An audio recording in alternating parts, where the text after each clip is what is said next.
लोग वासना से छुटकारा पाने के लिए बहुत सारे हथकंडे अपनाते हैं। तो ब्रह्मचर्य का नाम पे बहुत सारा शिक्षा दी जाती है, परंतु यह सब जो है छोटी छोटी उपाय है, इसमें परमानेंट इलाज नहीं है।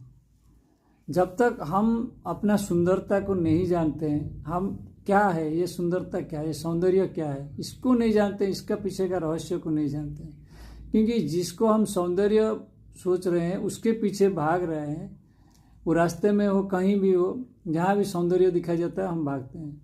और यह सौंदर्य सबसे ज़्यादा होता है जो रिलेटेड टू सेक्स होता है, जहाँ पे जो है वासना का आकर्षण होता है, देह का आकर्षण होता है, वहाँ सौंदर्य ज़्यादा निखर के सामने आता है।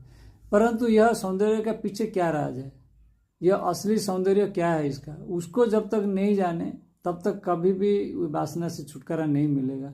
जान नहीं पाएंगे इस चीज़ को, क्योंकि हमारा मन जो है ऐसे घूमता रहता है सौंदर्य के पीछे, लेकिन असली सौंदर्य जो है अंदर का सौंदर्य है, ना कि बाहर का।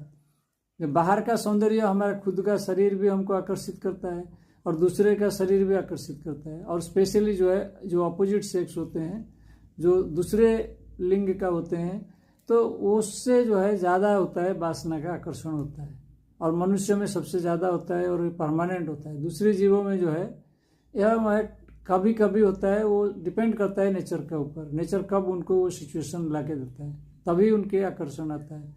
परंतु मनुष्य का ये आकर्षण जो है परमानेंट है, क्योंकि नेचर उसके साथ दे दिया है परमानेंट उसको, क्योंकि वो उसको चुन चुन के उसको ग्रहण करेगा और उसका उपयोग करेगा।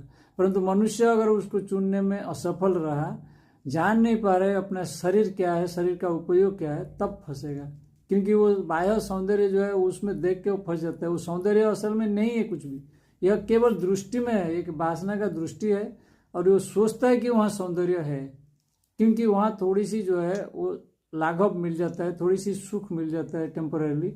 जो प्लेजर है वही जो है सौंदर्य के रूप में उभर के आ जाता है। सौंदर्य कुछ नहीं है, वो जो अंदर का जो प्लेजर है, जो सुख है थोड़ा सा, वही जो है उसके सामने एक सौंदर्य के रूप में आ जाता है। लेकिन वो सोचता है क्या वो सौंदर्य है, सुंदर है। कोई भी चीज़ बाहर से उसको जो सुंदर दिख रहा है, तो असल में उसमें सुंदर नहीं है, वो भी एक वासना ही है। उसको पता ही नहीं है कि वो सोचता है मैं कवि हूँ, मुझे ये सुंदर दिख रहा है, मैं दार्शनिक हूँ, मुझे ये सौंदर्य दिख रहा है पहाड़ का, नदी का, या बादल का, सूरज का। ऐसा नहीं है। ये जो सौंदर्य प्रकृति का भी है, यह भी एक आकर्षण है, ये भी एक वासना है, अंदर है, पड़ा हुआ है। परंतु यह जगह क्लाइमैक्स वहां पहुंच जाता है सेक्स में।